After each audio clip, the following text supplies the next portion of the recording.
ప్రభు నామమునకు స్తోత్రం కలుగును గాక. మరి చేరి వచ్చిన ప్రతి ఒక్కరికి నా యొక్క నిండినటువంటి వందనాలను తెలియజేస్తున్నాను.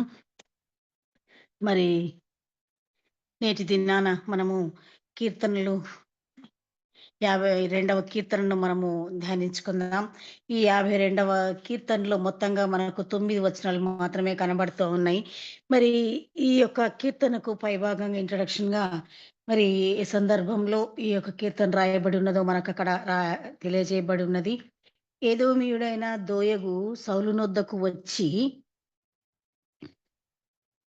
దావీదు అహీమెలెకు ఇంటికి వచ్చి ఉన్నాడని అతనితో చెప్పినప్పుడు, దావీదు రచించిన దైవ ధ్యానము అంటూ ఇక్కడ రాయబడి ఉండటము చూస్తాం. మరి ఈ యొక్క 52వ కీర్తనలో 9 వచనాలు మనకు అర్థం కావాలి అనంటే, అంత క్రితము జరిగినటువంటి చరిత్రను కొద్దిగా మనం ధ్యానించుకొని, తర్వాత వచనం వెంబడి వచనాన్ని మనము ధ్యానించుకుందాం. మరి ఈ యొక్క దోయగు ఎవరు? మరి దావీదు అహీమెలెకు ఇంటికెందుకొచ్చాడు? అతడు అక్కడికి వెళ్ళిన తర్వాత జరిగినటువంటి పనులను మనము చూసినట్లయితే, మొదటి సమూయేలు 21వ అధ్యాయము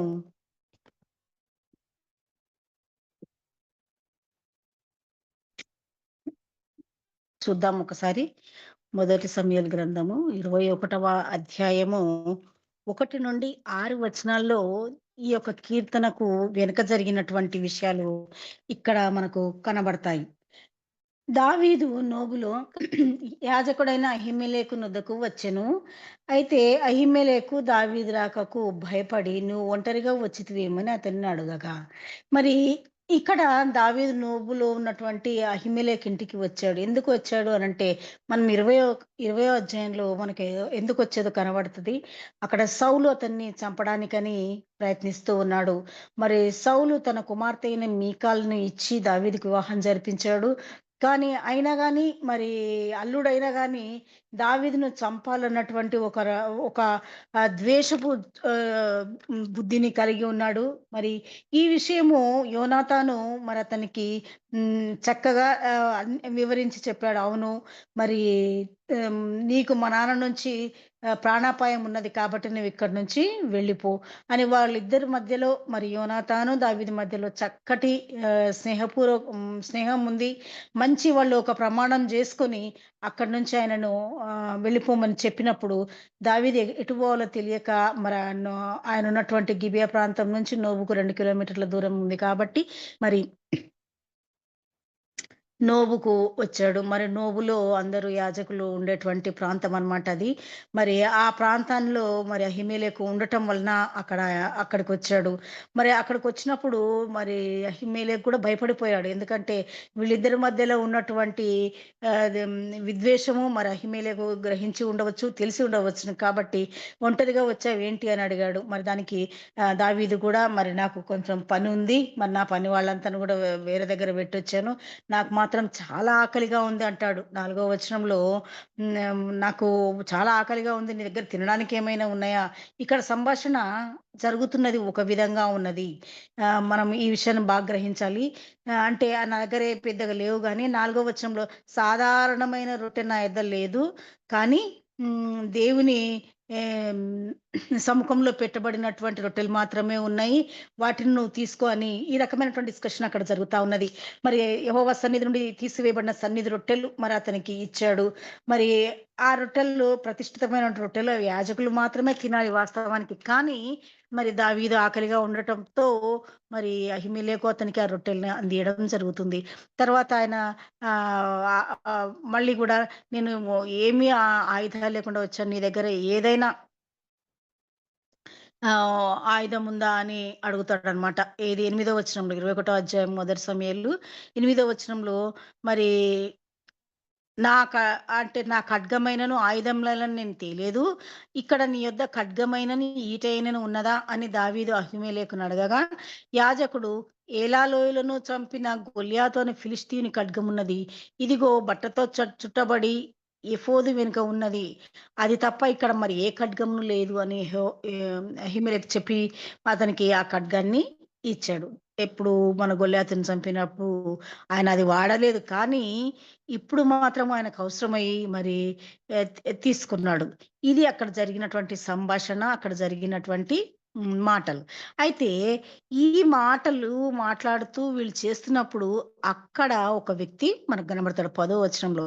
అంతటా దావీదు సౌలునకు భయపడినందున ఆ దినమున లేచి పారిపోయి గాతురాజైన ఆకీష్ వద్దకు వచ్చెను.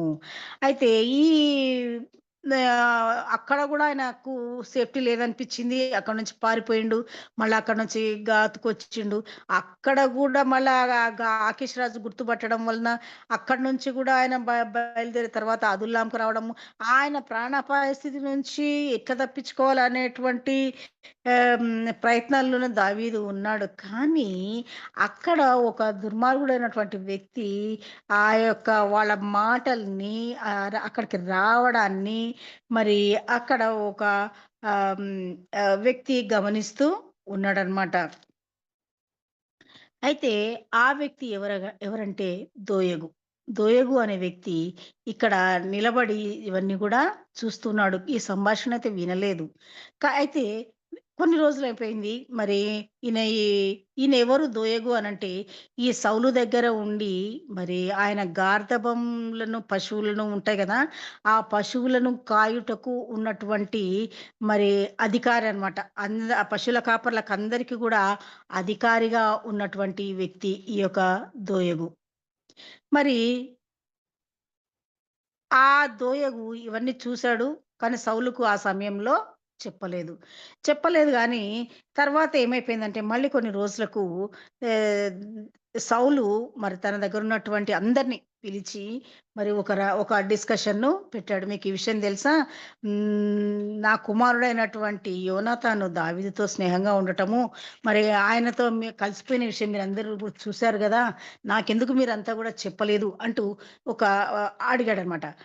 ఇక్కడ మనకు 22 అధ్యాయంలో ఈ మాటలు కనబడతాయి. మీరెందుకు నా మీద 8వ వచనంలో మీరెందుకు నా మీద కుట్ర చేయుచున్నారు? నా కుమారుడు యెషయి కుమారునితో నిబంధన చేసిన సంగతి మీలో ఎవడును నాకు తెలియచేయలేదే.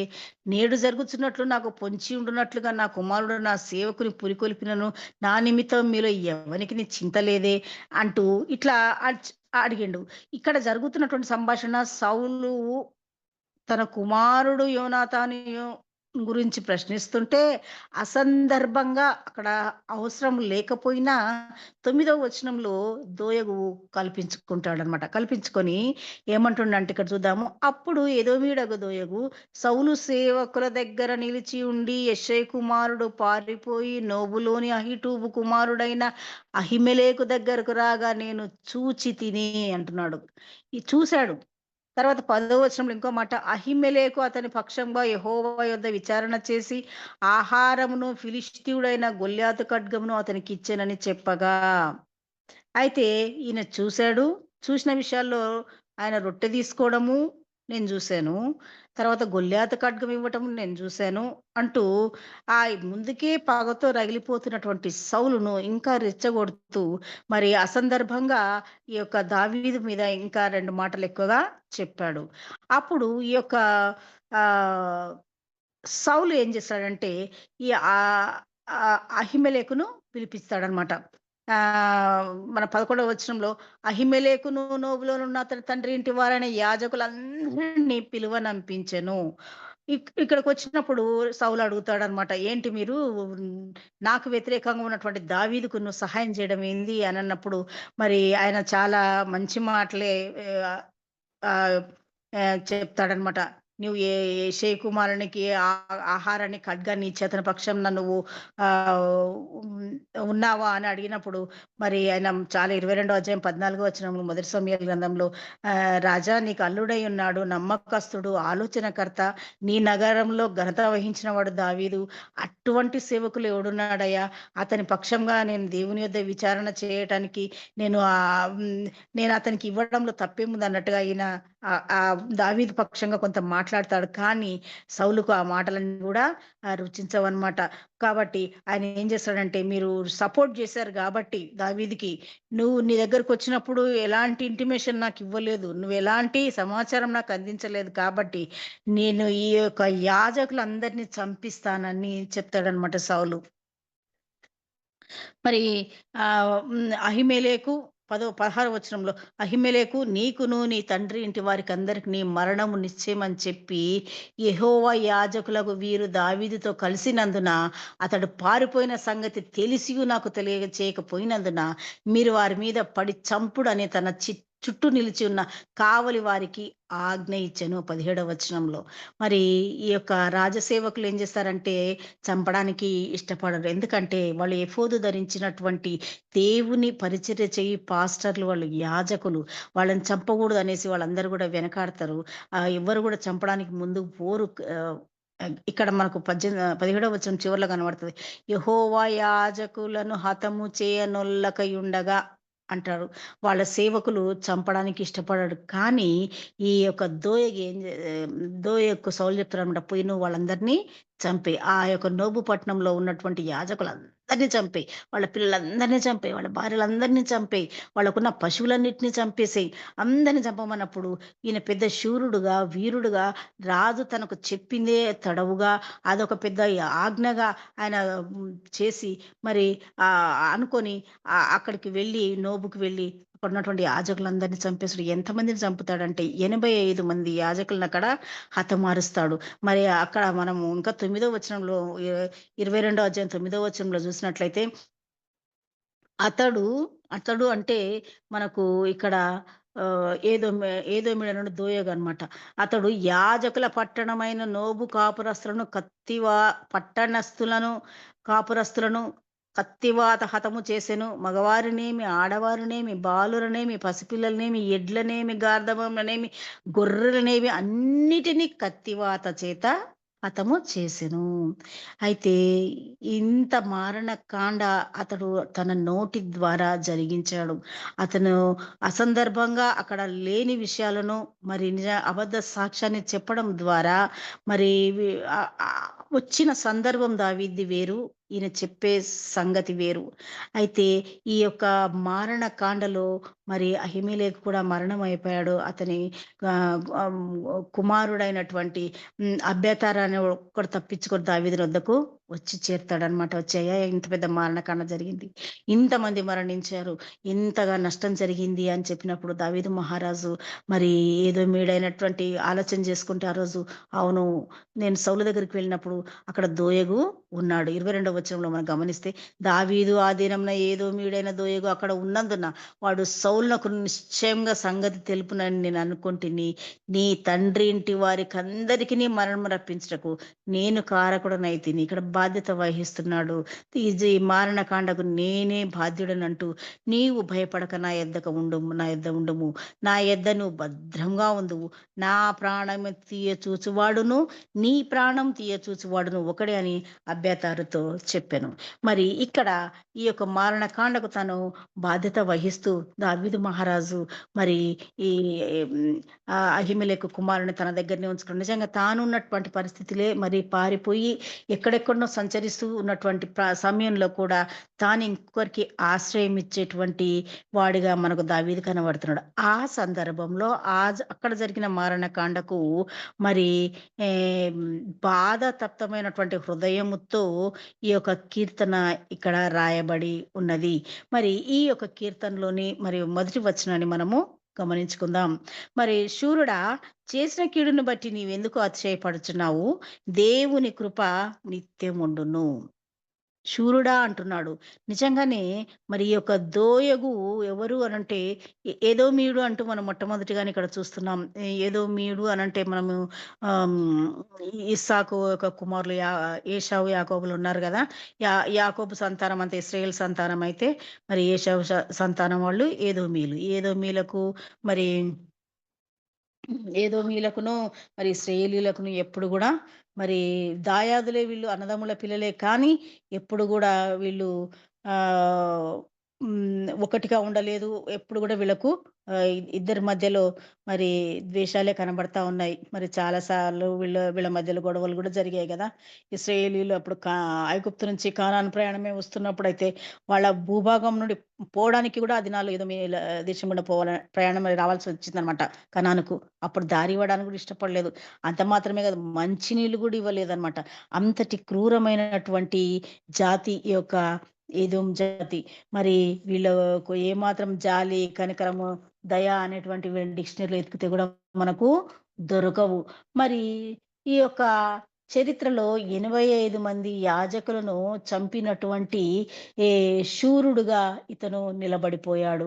మరి ఈ ఈ ఈ ఈ ఈయన మరి ఎ చాలామంది యూదులను మరి చాలామంది గూడా మన చరిత్రలో గమనిస్తే యూదులను చంపడానికి చాలామంది గూడా ప్రయత్నం జేశారు. మరి ఆహ్, ఫరో గూడా యూదులందరిని హతమార్చాలని అనుకున్నాడు. హామాను కాలంలో మరి ఆయన గూడా మరి ఎస్తేరు గ్రంథంలో మనం గమనించినట్లయితే యూదులందరిని సంహరించడానికి ఒక తాకీదే రాయించాడు. మరి అతల్య, హేరోదు గూడా మరి యూదులందరిని చంపాలంటే టైటసు, హిట్లర్ ఇట్లాంటి వాళ్ళు ఎంతోమంది చరిత్రలో చూసారు. కానీ మరి ఈ యొక్క ఆహ్, దేవుడు కృప వారిపై ఉన్నది. కాబట్టి ఎవరు గూడా వారిని లయపరచాలని ఎవరైతే అనుకున్నారో వాళ్ళే చరిత్రలో మరి ఏ మాత్రం అడ్రస్ లేకుండా పోయినవారుగా మనకు కనబడతారు. అయితే ఈ యొక్క దోయగుని శూరుడని ఇక్కడ దావీదు ప్రస్తావిస్తున్నాడు. అవును, ఇతను బలవంతుడే కావచ్చు, ధనవంతుడే కావచ్చు, ఖండబలం ఉన్నవాడే కావచ్చు, ధన సంపదలతో మరి లోకంలో కీర్తి ప్రతిష్టలు కలవాడే కావచ్చు, మరి యుద్ధ శూరుడే కావచ్చు.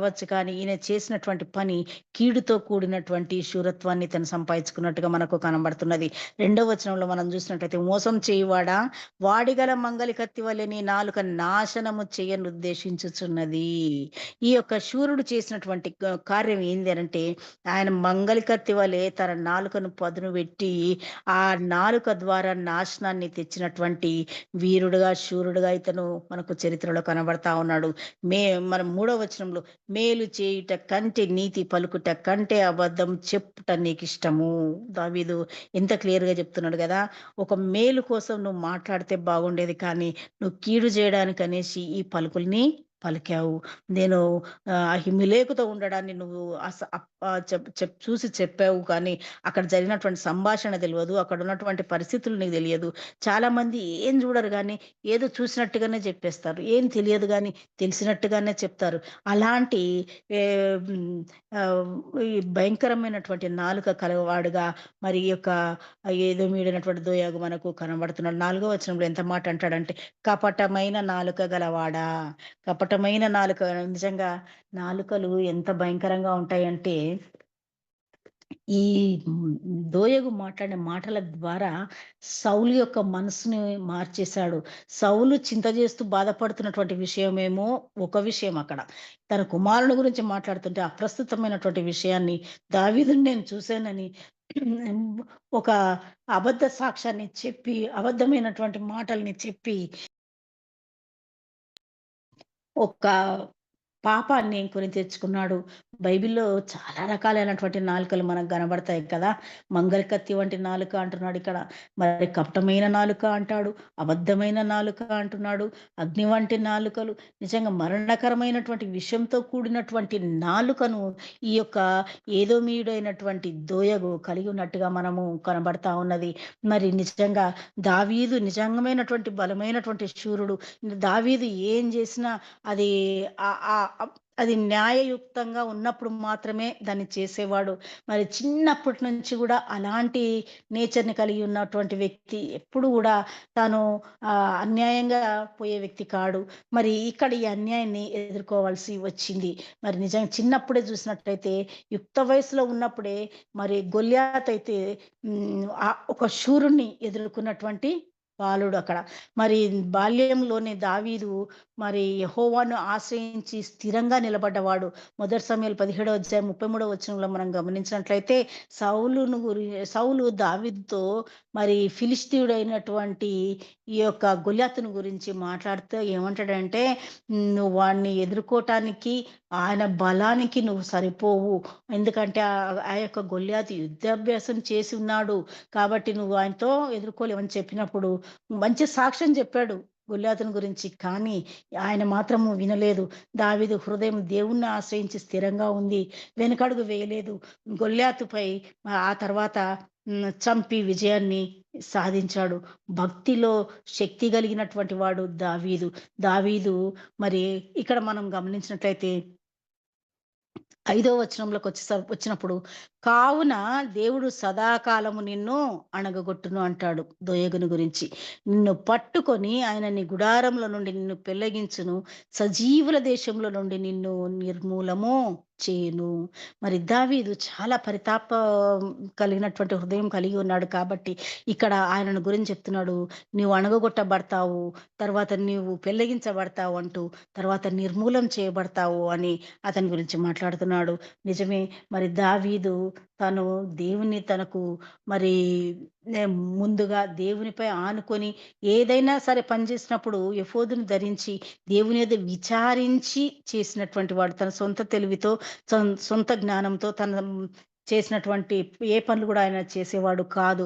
మరి కాబట్టి అక్కడ దోయగు చేసినటువంటి కార్యాన్ని ఈ రకంగా నువ్వు నిర్మూలమైపోతావు తర్వాత అంటూ చెప్తున్నాడు. 6వ వచనంలో వచ్చినప్పుడు, నీతిమంతులు చూచి భయభక్తులు కలిగి, ఇదిగో దేవుని తనకు దుర్గంగా నుంచుకొనక, తన ధన సమృద్ధి యందు నమ్మిక ఉంచి, తన చేటును బలపరుచుకొనిన వాడు వీడే అని చెప్పుకొనుచు, వానిని చూచి నవ్వుదురు అంటున్నాడు.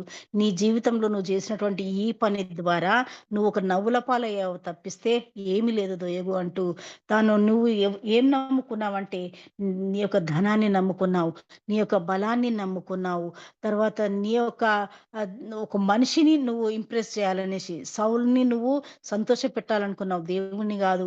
మరి నిజంగా మనం ఇక్కడ ఒక చిన్న తేడా మనము దోయగులో మనం గమనించినట్లయితే, ఈ దోయగు సౌలును సంతోషపెట్టాలనుకున్నాడు. అయితే యోనాతాను సౌలుకు కుమారుడైన దావీదు పక్షాన ఉండి దావీదును సంరక్షింప చేసి, తన తండ్రి అయినా గాని మళ్ళా దావీదునే సపోర్ట్ చేసినట్టుగా మనకు చరిత్రలో చూస్తాము. మరి అంత మాత్రం గాకుండా ఈ యొక్క తండ్రితో గూడా ఆయన సమాధానంగానే ఉన్నాడు. తన తండ్రి చేసే యుద్ధాల్లో యోనాతాను పాల్గొని, తన తండ్రితో పాటే మరణించాడు. తండ్రిని గూడా ప్రేమించాడు. కానీ ఒక మంచిని దావీదు ఎంచుకున్నటువంటి దేవుణ్ణి అనుసరించి ఒక మంచిని ఎంచుకున్న వ్యక్తిగా కనబడుతున్నాడు. ఇక్కడ దోయగుని చూసినప్పుడు మనకు ఒక చెడుని ఎంచుకున్న వ్యక్తిగా మనకిక్కడ కనబడుతున్నాడు. అయితే మనము దోయగులాగా దోయగుని ఇక్కడ చూస్తున్నాం కానీ, దావీదు 8వ వచనంలో తన గురించి తాను మాట్లాడుకుంటూ ఏమంటాడంటే, "నేనైతే దేవుని మందిరంలో పచ్చని ఒలీవ చెట్టు వలె ఉన్నాను. నిత్యము దేవుని కృపయందు నమ్మిక ఉంచి ఉన్నాను" అంటాడు. దావీదు మరి దోయగా దోయగు "నువ్వు చేసినటువంటి ఈ క్రియల వలన ఏమైతావో" 5వ వచనంలో చెప్పాడు. "అణగొట్టబడతావు, పెళ్లగించబడతావు, నిర్మూలన చేయబడతావు. నిన్ను చూసి జనాలు నవ్వుకుంటారు. నువ్వు నీతిమంతులు, భయభక్తులు కలిగి నువ్వు దేవుని దుర్గంగా చేసుకోలేదక్కడ కాబట్టి" అని చెప్తున్నాడు. మరి దావీదు మహారాజైతే మరి దేవుణ్ణి తనకు దుర్గంగా ఎంచుకొని ఉన్నాడు కదా! 28వ కీర్తన 1వ వచనంలో మనం గమనించినట్లయితే, దావీదు "యెహోవా నేను నీకు మొరపెట్టుచున్నాను, నా ఆశ్రయ దుర్గమా" అని పిలుస్తాడు. దేవుని దుర్గంగా, దేవుని ఆశ్రయించి మరి ఆయన జీవించినటువంటి వ్యక్తిగా కనబడతాడు. కీర్తన 9వ అధ్యాయంలో 10వ వచనంలో గూడా మనం యెహోవాను ఆశ్రయించు వారు ఆహ్, ఆయనని విడిచిపెట్టువాడు కాదు గదా! మరి నిజంగా యెహోవాను ఆశ్రయంగా మనం చేసుకొని జీవించాలి. కానీ యెహోవాను దుర్గంగా చేసుకొని జీవించాలి. దావీదు భక్తుడు దేవునిని ఆశ్రయంగా ఆశ్రయదుర్గంగా చేసుకున్నాడు. ఆశ్రయాలు అంటే మనందరికి ఇక్కడ ఉన్న వారికి అందరికి బాగా తెలుసు. ఆశ్రయపురాలంటే గూడా తెలుసు కదా! ఎవరైనా కక్షతో ఆకక్షణికమైన ఆవేశంలో ఎవరైనా చంపినప్పుడు ఆశ్రయపురంలోనికి పారిపోయి విచారణ పూర్తయ్యే వరకు నిర్భయంగా అక్కడ నివసించవచ్చనమాట. ఇలాంటి ఆశ్రయదుర్గాలు మరి కనాన్‌లో మరి 6 ఉన్నాయని మనము ఇంతకుముందు ధ్యానించి ఉండవచ్చును. మరి ఈ యొక్క అంటే ఈ ఆశ్రయపురం అనేది దోషికి తాత్కాలికమైనటువంటి సంరక్షణ స్థలం.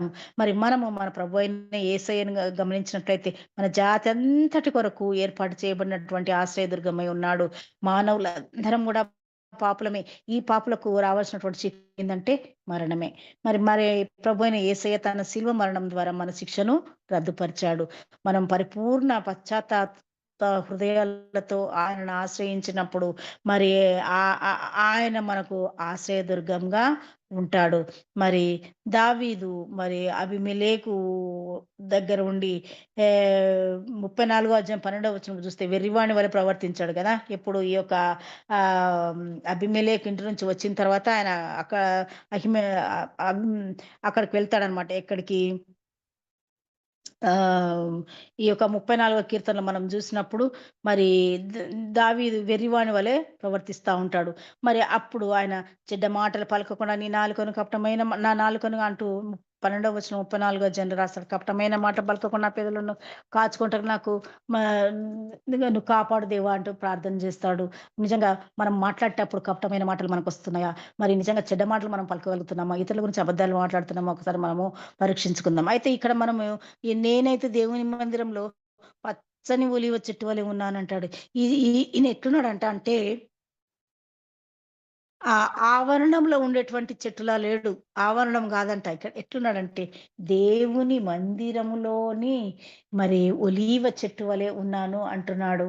మరి నిజంగా దేవుని మందిరంలో ఒలీవ చెట్టు అని మరి దావీదు మహారాజు ఎంత ధైర్యంగా చెప్తున్నాడు గదా! మరి ఒలీవ చెట్టు గురించి బైబిల్‌లో మనం గమనించినట్లయితే చాలా దానికి ప్రాధాన్యత ఉన్నది. అది హ్మ్, ఇశ్రాయేలీయులకు మరి మనము ఇర్మియా 11 అధ్యాయం 16 వచనంలో చూస్తే మరి దేవుడు పెట్టినటువంటి పేరనమాట. ఇశ్రాయేలీయులకు పచ్చని ఒలీవ చెట్టు అంటూ ఇశ్రాయేలీయులకు ఆయన పేరు పెట్టాడు. మరి ఇర్మియా గ్రంథం 11 అధ్యాయం 16 వచనంలో.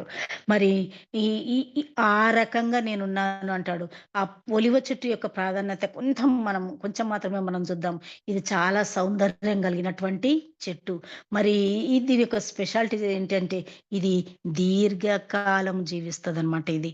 మరి దీర్ఘాయువును కలిగినటువంటి చెట్టు. 2000 కిందట ఏసినటువంటి ఒలివ చెట్లు గూడా ఇప్పటికి మనం బోతేనంట చూడొచ్చు మరి యెరూషలేంలో. కాబట్టి మరి మనం గమనించినట్లయితే యెహోవా యందు భయభక్తులు గలవారు దీర్ఘాయువు కలిగి ఉంటారని బైబిల్‌లో రాయబడి ఉన్నది. భక్తిహీనుల ఆయుష్షు తక్కువైపోతుందంటూ రాయబడి ఉన్నది. మరి నేను అలాంటి చెట్టును అంటూ తన గురించి తను హ్మ్, గొప్పగా జెప్తున్నాడు. మరి అంత మాత్రమే గాదు. ఈ ఒలివ చెట్టు పచ్చగా ఉంటుంది. మరి భక్తులు గూడా ఎప్పుడు సంతోషంగా ఉంటారు. దుష్టులకు నెమ్మదుండదు. ఒలివ చెట్టు కాయలు ఆహారానికి గూడా ఉపయోగపడతాయి. అంత మాత్రమే కాదు, ఒలివ చెట్టును నరికి కాల్చినా గానీ మొద్దులో నుండి మళ్ళీ చిగురించి అది మొక్కై మళ్ళీ వృక్షమైతుందనమాట. మరి ఒలివ చెట్టు యొక్క లక్షణం ఏంటంటే నీరు తక్కువ ఉన్నటువంటి ఎడారి ప్రదేశాల్లో కూడా తను మనుగడను సాగించగలదనమాట. అంత మాత్రమే గాదు, మరి ఈ యొక్క ఒలివ చెట్టు కంట పురుగు పట్టదంట. గొర్రెల కాపర్లు మరి ఆ వానాకాలంలో వాటికి గొర్రెలకు పురుగొస్తుంటదంట. అయితే ఈ ఒలివ చెట్టు కింద పడుకోబెడితే ఆ పురుగనేది వాటికి పట్టనే పట్టదంట. మరి ఈ యొక్క అంత మాత్రమే గాదు, ఈ ఒలీవ చెట్టు ప్రత్యక్ష గుడారంలో గూడా మరి న ప్రత్యక్ష గుడారంలో కూడా ఒలీవ చెట్టు అటొక వైపు, ఇటొక వైపు ఉన్నట్టు గూడా మనము చూడొచ్చనమాట. ఆహ్, అయితే ఈ యొక్క ఒలివ నూనెని గూడా మన డాక్టర్స్ ఇప్పటికి కూడా వాడమని జెప్తా ఉంటారు వంట నూనెలో. మంచి శ్రేష్టమైనదనమాట ఒలివ నూనె. ఈ ఒలివ నూనెను ప్రత్యక్ష గుడారంలో దేవుడు పోయమని జెప్తాడు ప్రదీపాలు వెలిగించటానికి. మరి ఆ నూనెలో పోయడం వల్ల మసి కూడా అంటదు. నేను అలాంటి చెట్టును అంటున్నాడు. మన ద్వారా ఇతరులకు మేలు కలగాలి. మరి మేలు కలిగించేటువంటి ఒలివ చెట్టును నేను అంటున్నాడు. మరి ఇక్కడ మనము ఈ యొక్క దోయగుని గమనించినట్లయితే ఈ నాలుకతో పాపం జేసి నాశనాన్ని తెచ్చుకున్నటువంటి ఈ యొక్క దోయగు ఒక నాశనమయ్యే చెట్టులా ఉన్నాడు. కానీ భక్తుడైనటువంటి దావీదు మాత్రం దేవుని ఆలయంలో ఉండేటువంటి ఒలీవ మొక్క వలె స్థిరంగా ఉన్నానంటూ చెప్తున్నాడు. విశ్వాసి కూడా దేవునిలో ఎదగటానికి, ఫలించడానికి, దీవింపబడటానికి దేవుని కృప ఆధారమని దావీదు గుర్తించాడు కాబట్టి దావీదుకున్న మంచితనమును బట్టి, మంచి క్రియలను బట్టి, మంచి భక్తిని బట్టి మరి గమనించినట్లయితే ఆయన దేవుని మందిరంలో ఉన్నటువంటి ఒలివ చెట్టునంటూ తన గురించి తాను సాక్ష్యంగా చెప్పుకున్నాడు. మరి మరి మనం గూడా మన కుటుంబాల్లో, ఉద్యోగాల్లో, సేవల్లో, విద్యలో, వ్యాపారంలో దేవుని కృప యందు దేవుని నమ్మిక ఉంచిన వారంగా ఉండాలి. నువ్వు దీవింపబడాలి అనంటే కృప ద్వారానే దీవించబడతావు. కాబట్టి దావీద్ మహారాజు ఒక మంచి మాట అంటాడనమాట. భక్తిహీనుడు నా ఎదుటనున్నప్పుడు నా నోటికి చిక్కం ఉంచుకుందుననుకుంటిని. నేను ఏమియూ మాటలాడక మౌనంగానుంటిని అంటాడు. తన నోటిని కాచుకునేవాడుగా దావీద్ మహారాజు కనబడతాడు. మరి మంచి నోరు గలవాడు దావీదు. అతని నోటిని మంచి పనులకి ఉపయోగించినట్టుగా మనకు కనబడతాది. మరి ఆయన రాసినటువంటి ఆ మంచి నోరు కాబట్టే మరి యొక్క కీర్తనల గ్రంథంలో ఆయన రాసిన పాడినటువంటి కీర్తనలు మనం ఈరోజు చదువుకోగలుగుతున్నాము. పరిశుద్ధంగా ఉండే నోటిని దేవుడు వాడుకుంటాడు. వారి నోటిలో దేవుని వాక్కులను ఉంచుతాడు గదా! వా వా వాటి ద్వారానే దేవుడు వారిని ప్రేరేపిస్తాడు. ఆ నాలుక, పెదవులను దేవుడు వాడుకుంటాడు. యోబు 2వ అధ్యాయం 10వ వచనంలో మనం గమనించినట్లయితే యోబుకు కలిగినటువంటి శ్రమలు అనేకమైనటువంటి శ్రమలున్నాయి. ఎంతో భయంకరమైనటువంటి శ్రమలు ఉన్నా గాని యోబు ఏం చేశాడనంటే ను ఏ విషయమందును యోబు నోటి మాటలతోనైనా పాపము చేయలేదంట. యోబు నోటి ద్వారా పాపం చేయిస్తాననేసి మరి సైతాను దేవుని దగ్గర నుంచి బయలుదేరి వచ్చింది. బయలుదేరి వచ్చి మరి కొన్ని లక్షల ఆయనకున్నటువంటి ఆస్తినంతా హరింప చేసినా యోబు తన విశ్వాసంలో నుంచి సడలేదు. నోటి ద్వారా ఒక్క పాపం గూడా చేయలేదు. ఒక్క మాట గూడా ఆయన దేవునికి వ్యతిరేకంగా అతను పలకలేదు. కానీ సైతాను ఇంకొక ఉపాయం జేసి ఆయన భార్యలోనికి పోయింది. పోయి నోటి ద్వారా దూషించు అని గూడా చెప్పింది. ఇంకను యథార్థతను వదలక ఉందువా? దూషించి మరణం కమ్మని గూడా పలికింది. కానీ అప్పుడు గూడా యోబు 2వ అధ్యాయం 9వ వచనంలో మనం ఇవి చూస్తాం గదా! మరి యోబు తన భార్య మాటలకు లోబడలేదు గానీ, మూర్ఖురాలు మాట్లాడినట్టు నువ్వు మాట్లాడుచున్నావని గద్దించాడు. కనుక యోబు నోరు పరిశుద్ధతలో చాలా గొప్పగా మనకిక్కడ కనబడతా ఉన్నది.